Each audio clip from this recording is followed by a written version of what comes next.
Hi friends, ಎಲ್ರಿಗೂ ನಮಸ್ಕಾರ. ಮತ್ತೊಂದು ಹೊಸ ವಿಡಿಯೋಗೆ ಸ್ವಾಗತ. ಇವತ್ತಿನ ಈ ಒಂದು ವಿಡಿಯೋದಲ್ಲೂ ಕೂಡ ನಾನು ನಿಮಗೆ ವಿಶೇಷವಾಗಿ ಮೋಟೋ H50 ಫ್ಯೂಷನ್ ಇದೆ ನಮ್ಮ ಹತ್ರ. ಇಲ್ಲಿ ನೋಡ್ತಿರ್ಬೋದು ನೀವು.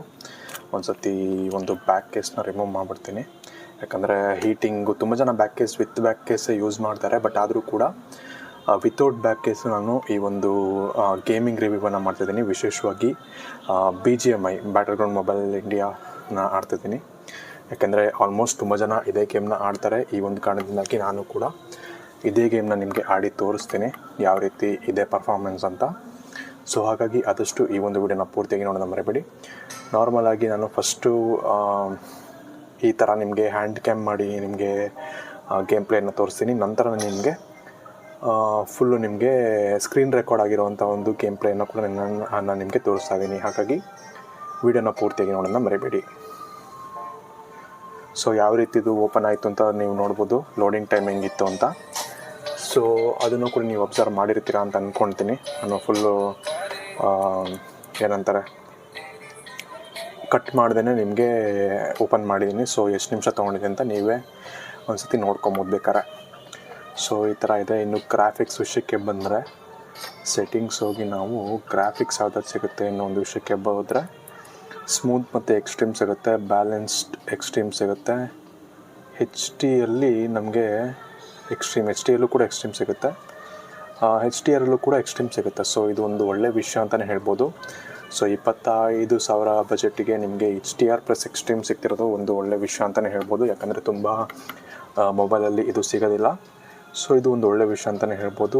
ಸೊ 90 FPS ಸಿಗೋಲ್ಲ ನಿಮಗೆ, ಬಟ್ 60 FPS ಗೇಮ್ ಪ್ಲೇ ನೀವು ಸ್ಮೂತಾಗಿ ಆಡಬೇಕು ಅಂದರೆ ನೀವು ಸ್ಮೂತ್ ಎಕ್ಸ್ಟ್ರೀಮ್ ಮಾಡಬೇಕಾಗತ್ತೆ. ನೀವು HDR ಎಕ್ಸ್ಟ್ರೀಮ್ ಹಾಕ್ಕೊಂಡ್ರೆ ನಿಮಗೆ 60 FPS ಕನ್ಸಿಸ್ಟೆಂಟಾಗಿ ಸಿಗೋಲ್ಲ, ನನ್ನ ಒಂದು ಎಕ್ಸ್ಪೀರಿಯನ್ಸ್ ಪ್ರಕಾರ ಹೇಳೋದಾದರೆ. ಸೊ ಸ್ಮೂತು ಮತ್ತು ಎಕ್ಸ್ಟ್ರೀಮ್ ಹಾಕ್ಕೊಂಡ್ರೆ ಒಳ್ಳೆ ಗೇಮ್ ಪ್ಲೇ ಸಿಗುತ್ತೆ. ಒಂದು 60 FPS ಕಾನ್ಸ್ಟೆಂಟ್ ಒಂದು ಸಿಗೋಲ್ಲ ಈ ಒಂದು ಪ್ರೊಸೆಸರಲ್ಲಿ, ನಾನೇ ಹೇಳ್ತೀನಿ. ಬಟ್ ಒಂದು 50 to 60 ಇಲ್ಲಿ ಫ್ಲಕ್ಚುಯೇಟ್ ಆಗ್ತಿರುತ್ತೆ. ಒಳ್ಳೆಯ ಒಂದು ವಿಷಯ ಅಂತಲೇ ಹೇಳ್ಬೋದು. ಸೊ ಇದಿಷ್ಟು ಇದಾಗಿರೋದ್ರಿಂದ ನಾವು ಫಸ್ಟ್ FPS ಮೀಟ್ರನ್ನ ಆನ್ ಮಾಡ್ಕೊಳ್ಳೋಣ. ನಂತರ ನಾನು ನಿಮಗೆ ಈ ಒಂದು ಗೇಮ್ನ ಆಡಿ ನಿಮಗೆ ತೋರಿಸ್ತೀನಿ.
ಲ್ಯಾಗ್ ಆಗ್ತಾ ಇದೆ ಸ್ವಲ್ಪ ನೋಡಿ. 45 FPS ಹೋಯಿತು ಇವಾಗ. ಸೊ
ನೇಡಲ್ಲಿ ಒಂದು ಕಿಲ್ ಸಿಕ್ಕಿದೆ.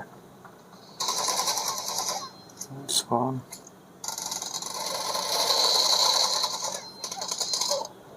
ಅಯ್ಯೋ ಆಲ್ಮೋಸ್ಟ್ ಆ ಕಿಲ್ಲಿತ್ತು. ಏನೇ ಹೇಳಿ, ಇದು ಕರ್ವ್ ಡಿಸ್ಪ್ಲೇಯಲ್ಲಿ ಅಷ್ಟೊಂದು ನಿಮಗೆ ಚೆನ್ನಾಗಿ ಅನಿಸಲ್ಲ ಗೇಮಿಂಗ್ ಮಾಡೋಕ್ಕೆ. ಸ್ವಲ್ಪ ಈ ಆಕ್ಸಿಡೆಂಟಲ್ ಟಚಸ್ ಎಲ್ಲ ಜಾಸ್ತಿ ಆಗುತ್ತೆ. ಬಟ್ ಪ್ರಾಕ್ಟೀಸ್ ಇದ್ದರೆ ಆರಾಮಾಗಿ ಮಾಡ್ಬೋದು.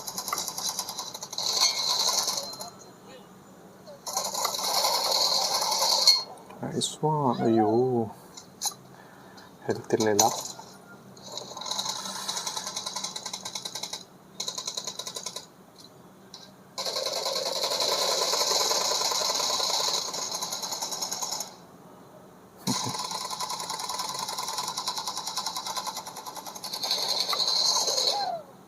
ಒಂದೇ ಒಂದು ಕಿಲ್ಲು.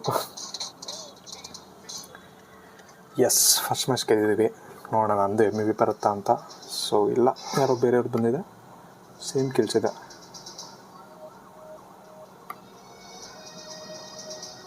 ಓಕೆ, ಸ್ವಲ್ಪ ಲ್ಯಾಗ್ ಅನ್ನೋದು ಆಗುತ್ತೆ ನನ್ನ ಒಂದು ಗೇಮಿಂಗು. ನಾನು ಹಿಂದೆ ಕೂಡ ಮಾಡಿದ್ದೀನಿ ನಾನು ವಿತೌಟ್ ಕ್ಯಾಮ್ರಾ. ಬಟ್ ಓಕೆ ಅಂತಲೇ ಹೇಳ್ಬೋದು. ತುಂಬ ಏನು ಇದು ಗೇಮಿಂಗ್ ಅಂತ ಮಾಡೋ ಪ್ರೊಸೆಸರು ಅಲ್ಲ. ಸೊ ಇದರಲ್ಲಿ ನೋಡಿದ್ರೆ ನಿಮಗೆ ಒಳ್ಳೆಯ ಒಂದು ಡಿವೈಸು, ಗೇಮಿಂಗ್ಗೆ ಒಂದು ರೇಂಜಿಗೆ ಗೇಮಿಂಗ್ ಮಾಡೋಕ್ಕೆ ಒಂದು ಒಳ್ಳೆಯ ಡಿವೈಸ್ ಅಂತಲೇ ಹೇಳ್ಬೋದು. ಸೊ ಇನ್ನೊಂದು ಗೇಮ್ ನಾನು ನಿಮಗೆ ಸ್ಕ್ರೀನ್ ರೆಕಾರ್ಡಿಂಗ್ ಮುಖಾಂತರ ನಿಮಗೆ ಇದು ಮಾಡಿಕೊಡ್ತೀನಿ. ನೀವು ಅದರಲ್ಲಿ ನೋಡ್ಕೊಬೋದು ಯಾವ ರೀತಿ ಇರುತ್ತೆ ಅಂತ.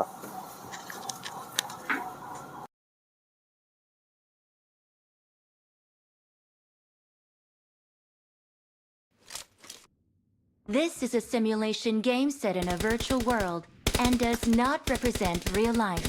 Please play in moderation, take frequent breaks, and play responsibly. Team match, let's go.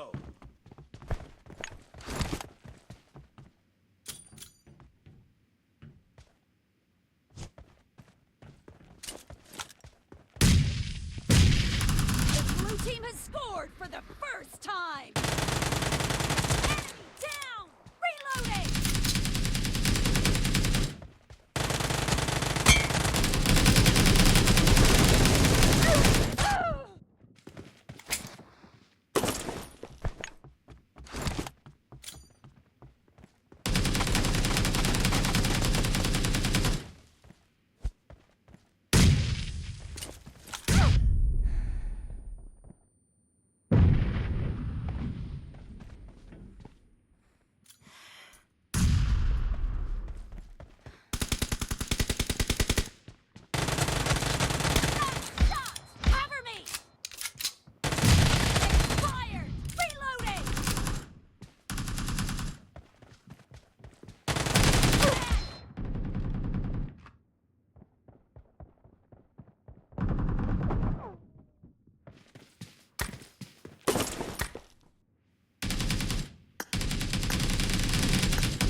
is in the lead.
Half of the match is over, and the blue team is in the lead.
Great! You're about to win! The blue team is about to win.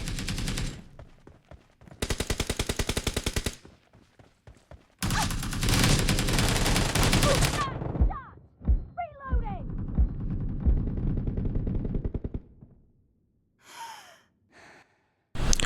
So ಈ ಒಂದು game ಆದಮೇಲೆ ನಾನು battery drain ಬಗ್ಗೆ ನೋಡಿದಾಗ battery ಡ್ರೈನಲ್ಲಿ ನೀವು ಸ್ಕ್ರೀನಲ್ಲಿ ನೋಡ್ತಿರ್ಬೋದು almost 26%, ಕೇವಲ ಅರ್ಧ ಗಂಟೆ ಗೇಮಿಂಗ್ಗೆ 26% ಬ್ಯಾಟ್ರಿ ಡ್ರೈನ್ ಆಗಿದೆ. ಇದು ತುಂಬ ಜಾಸ್ತಿ ಅಂತ ಅನ್ನಿಸ್ತು ಸ್ವಲ್ಪ ನನಗೆ.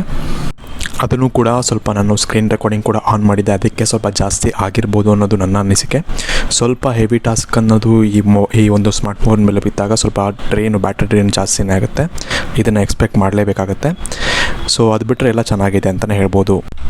ಅದು ಬಿಟ್ಟರೆ ನಿಮಗೆ ಈ ಒಂದು ಸ್ಮಾರ್ಟ್ಫೋನ್ನ ಪರ್ಫಾರ್ಮೆನ್ಸ್ ಹೇಗಿದೆ ಅಂತ ನೀವು ಈಗಾಗಲೇ ನೋಡಿರ್ತೀರ. ಗೇಮ್ ಪ್ಲೇ ನೋಡಿದಾಗ ನಿಮಗೆ ಗೊತ್ತಾಗಿರುತ್ತೆ.